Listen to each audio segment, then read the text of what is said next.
오늘 생명산 본문 말씀은 사무엘하 5장 13절에서 25절 말씀입니다. 다윗이 헤브론에서 올라온 후에 예루살렘에서 처첩들을 더 두었으므로 아들과 딸들이 또 다윗에게서 나니 예루살렘에서 그에게 난 자들의 이름은 삼무아와 소밥과 나단과 솔로몬과 이팔과 엘리수아와 레벡과 야비아와 엘리사마와 엘리아다와 엘리벨렛이었더라. 이스라엘이 다윗에게 기름을 부어 이스라엘 왕으로 삼았다 함을 블레셋 사람들이 듣고 블레셋 사람들이 다윗을 찾으러 다 올라오매 다윗이 듣고 요새로 나가니라. 블레셋 사람들이 이미 이르러 르바임 골짜기에 가득한지라. 다윗이 여호와께 여쭈어 이르되 내가 블레셋 사람에게로 올라가리이까 여호와께서 그들을 내 손에 넘기시겠나이까 하니 여호와께서 다윗에게 말씀하시되 올라가라 내가 반드시 블레셋 사람을 내 손에 넘기리라 하신지라. 다윗이 바알브라심에 이르러 그들을 치고 다윗이 말하되 여호와께서 물을 흩음같이 내 앞에서 내 대적을 흩으셨다 하므로 그곳 이름을 바알브라심이라 부르니라. 거기서 블레셋 사람들이 그들의 우상을 버렸으므로 다윗과 그의 부하들이 치우니라. 블레셋 사람들이 다시 올라와서 르바임 골짜기에 가득한지라. 다윗이 여호와께 여쭈니 이르시되 올라가지 말고 그들 뒤로 돌아서 뽕나무 수물 맞은편에서 그들을 기습하되 뽕나무 꼭대기에서 걸음 걷는 소리가 들리거든 곧 공격하라. 그때에 여호와가 너보다 앞서 나아가서 블레셋 군대를 치리라 하신지라. 이에 다윗이 여호와의 명령대로 행하여 블레셋 사람을 쳐서 게바에서 게셀까지 이르니라.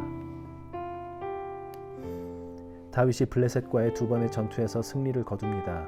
이 승리에서 먼저 눈에 띄는 것은 다윗이 전투에 나갈 때마다 하나님께 여쭈었다는 것입니다.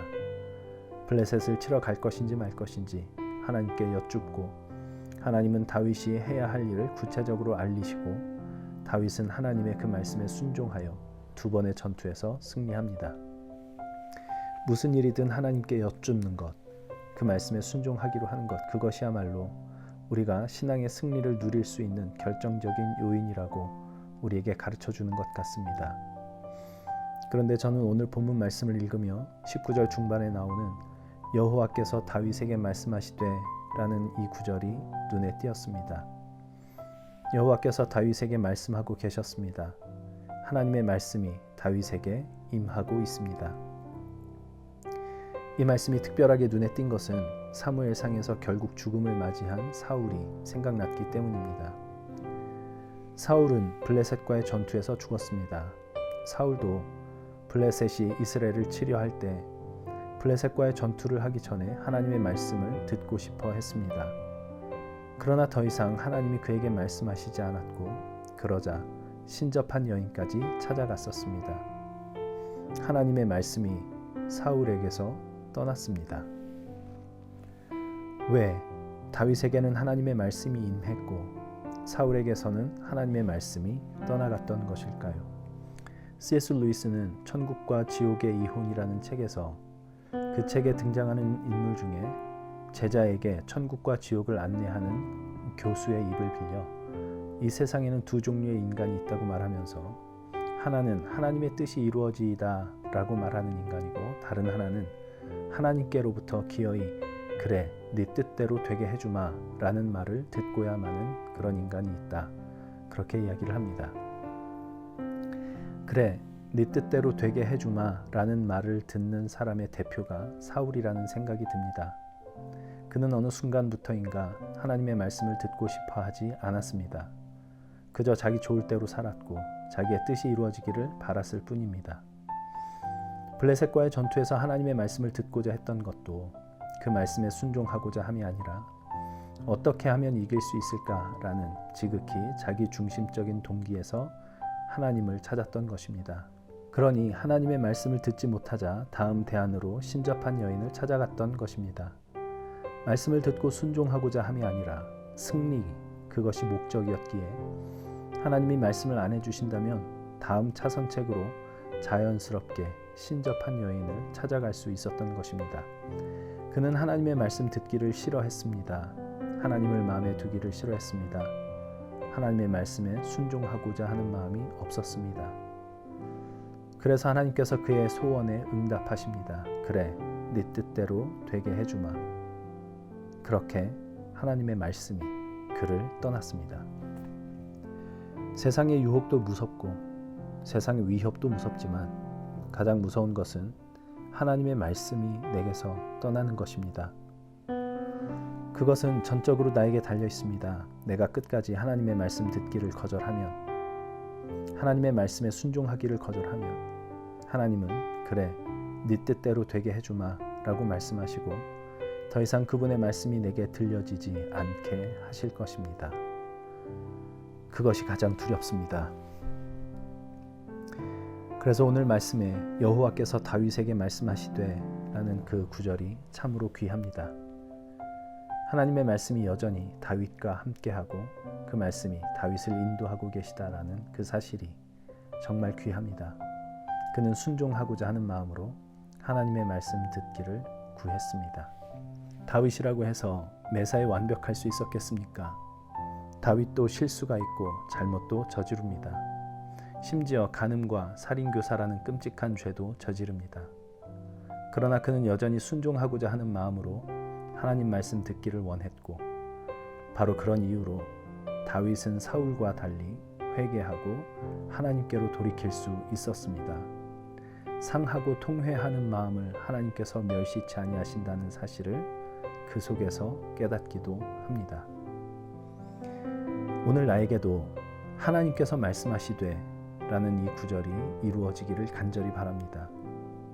그것도 전적으로 내게 달려 있습니다. 하나님의 뜻이 이루어지이다 라는 마음으로 하나님을 찾으면, 순종하고자 하는 마음으로 말씀 듣기를 구하면 하나님은 반드시 말씀으로 임하십니다. 그 말씀이 임할 때 평안함과 안위함이 찾아옵니다.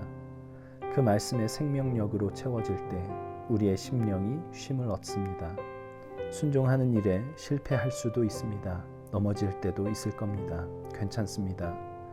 다윗이 쓴 시편의 말씀처럼 하나님은 상하고 통회하는 마음을 멸시치 아니하십니다. 다시 말씀으로 우리를 찾아오사 우리를 가르치시고 인도하실 것입니다. 우리가 순종하고자 하는 마음으로 하나님의 말씀을 듣고자 하는 한 그렇게 하실 것입니다. 우리는 사울처럼 될 수도 있고 다윗처럼 될 수도 있습니다. 사울처럼 악한 사람이 되거나 다윗처럼 훌륭한 사람이 될 수 있다는 말이 아닙니다. 사람은 모두 연약한 죄인들입니다. 모두가 똑같습니다. 다만 똑같은 사람이로되 하나님의 말씀을 듣고 싶어 하지 않을 수도 있고 하나님의 말씀을 듣고 싶어 할 수도 있다는 말입니다. 그것이 사울과 다윗을 가릅니다. 말씀을 가까이 하는 습관을 길러야 하는 이유입니다. 오늘 내가 내린 작은 선택 하나가 나로 하여금 사울이 되게도 하고 다윗이 되게도 하기 때문입니다. 하나님께로부터 그래, 네 뜻대로 되게 해주마 라는 말은 절대로 들어서는 안 되겠습니다. 하나님께서 우리 뜻대로 되게 해주시는 것은 우리가 망하는 길입니다. 우리는 하나님의 뜻이 이루어지이다 라는 기도로 매사에 하나님의 말씀을 가까이 할 수 있으면 좋겠습니다. 그렇게 우리 하나님의 말씀을 가까이 하는 오늘 하루, 그리고 우리의 매일의 삶이 되기를 간절히 바랍니다. 하나님의 말씀이 다윗에게 임하였던 것처럼 오늘 우리에게도 말씀하시기를 원합니다. 사실은 내 뜻을 이루고 싶어 하면서 그것이 하나님의 뜻인 양 스스로를 속이지 말게 하시고 진실로 하나님의 뜻이 이루어지이다 라는 고백으로 하나님의 말씀 듣기를 늘 바라는 저희들의 삶이 되게 하여 주옵소서. 그 말씀 안에서 모든 위로와 안위함과 평안함과 기쁨을 맛보고 누리게 하여 주옵소서. 예수님의 이름으로 기도합니다.